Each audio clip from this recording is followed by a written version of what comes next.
Rule 115, it's talk about the rights of the accused at the trial. So, first is the right of the accused to be presumed innocent until the contrary is proved beyond reasonable doubt. So, the accused have, we will not say that the accused are criminally liable. So, there are instances or there are cases that the accused are still innocent. So not all the accused are criminal. So we must presume that all the accused are innocent. So right to presume innocent until contrary proven.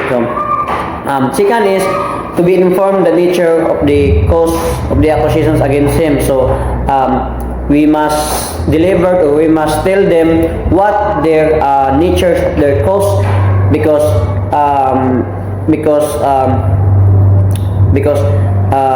there's are some instances that the accused are not know what their crime committed, or didn't aware that what is crime committed. So it is very important that the accused they have the right information, the nature of the cause or accusations against him. And then to be present, defend in person, counsel at the single stage, every stage of proceeding. So they have the right to have a counsel. So to testify as a witness in his own behalf, but subject to cross-examination, a matter of covered by direct examination. So he has the right to testify on behalf of his own as a witness for the cross-examined. So to be exempt, being compelled to be a witness against himself. So to be exempt from being compelled to be a witness against himself, to confront the cross-examinations, the witness against himself at the trial. Either party may utilize as a part of the evidence the testimony of a witness and who is deceased or cannot with due diligence be found in the Philippines. So, unavailable or otherwise unable to testify. So given in another case or proceeding, judicial or administrative, involving the same parties and subject matters, and adverse party having the judicial having the opportunity to examine him, and to give the compulsory process issued to secure the attendance of the witness and productions of the other evidence in his behalf, and to have a speedy trial, to have a speedy, impartial public trial, to appeal in all cases allowed in the manner of prescribed by law. Rule 116. Arraignment and plea. So first the accused must be arraigned before the court where the complaint or information was filed or assigned for trial. The arraignment shall be made in open court by the judge or clerk by furnishing the accused with a copy of the complaint or information, reading in the same in the language or dialect known to him, and ask him whether he pleads guilty or not guilty. The prosecution may call the trial witnesses or other than those named the complaint and information. So the accused must be present the arraignment and must personally enter his plea. Both arraignment and plea shall be made of record, but failure to do shall not affect the validity of the proceeding. In C, when the accused refuse to plead or make a conditional plea of not guilty shall be entered for him. when the accused plead guilty by present exploratory evidence of his plea shall be deemed withdrawn, of a plea of not guilty shall be entered for him. So when the accused is under preventive detention, his case shall raffled and its record transmitted to the judge of whom the case was raffled within 30 days from the filing of the information or complaint. The pre-trial conference of his case shall be held within 10 days after the arraignment. The private offended party shall be required to appear the arraignment for purposes of plea bargaining, detentions, and civil liability, and the other matters requiring his presence in case of failure the lesser offense to appear despite due notice. The court may allow the accused to enter plea of guilty to a lesser offense which necessarily include the offense charging with the conformity and the trial prosecutions alone. And unless a shorter period is provided in special laws or a Supreme Court circular, the arraignment shall be held within 30 days from the date the court acquires jurisdiction over the persons of the accused, and within 30 and the time the expediency the motion to quash for bill particular to other causes justifies a suspension of the arraignment shall be included in computing the period. So arraignment and plea,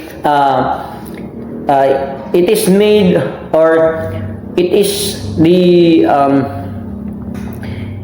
it is done, or it is made for the accused that he or she may have a chance to raise a plea for guilty or not guilty for the lesser offense that he committed. And then during arraignment, there are some can the offended party or can the accused didn't attend during the arraignment. So during the arraignment and plea, it is depend on the accused if he or she will raise a plea or for his sentence, for his offenses rather. Rule 117, motion to quash. Time to motion to quash. Any time before entering his plea, the accused may move the motion to quash the complaint or information. So form and contents of motion to quash. A motion to quash shall be in writing, signed by the accused or his counsel, and shall distinctly specify in its factual and legal grounds, and the court shall consider no grounds other than those stated in the motion except lack of jurisdiction over the offense charge. So there are some grounds of the motion to quash. First is that the facts constitutes an offense. So it should be relatable, or it should be constitute. No, could be constitute. So if the charge against the person, accused person, does not constitute the facts that for the facts of the offenses he committed, then the person or the accused should raise a motion to quash by this ground, no? And the second one is the court trying the case has no jurisdictions over the offense charge. So just like what I have said, so it should be jurisdictional. So no, it should be has a jurisdiction over the offense charged against the persons who are responsible for the crime. So if there's no jurisdiction, then the accused must raise motion to quash. And then the third one is the court trying the case has no jurisdiction over the persons accused. So it must be jurisdictional, no? Just like what I have said, if the crime committed at that area, and then along that area, that the time that the person have just that jurisdiction over the accused, and then at the officer who filed information had no authority to do so. So it must be authorized, no? It must be filed, or no? The officer who filed information has no authority to do so. So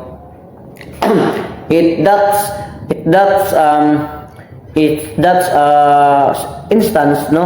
So that case, the persons had filed motion to quash for the for motion to quash. That's not conform substantially prescribed form that more than offense charged except when single punishment for various offense prescribed by law. So it should be a single punishment must be raised. So if the accused received the duplicity of offense, or more than one offense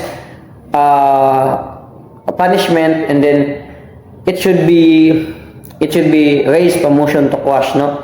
And that the criminal action liability has been extinguished, that contains averment which is true would constitute a legal excuse of jurisdiction, and that the accused has been previously convicted, the acquittal of the offense charge or the case against him was dismissed and otherwise determined without expressions of consent. So amendment or complaint of information, so effect and substitute motion to quash, order of sustaining the motions to quash nor to bear another prosecution. So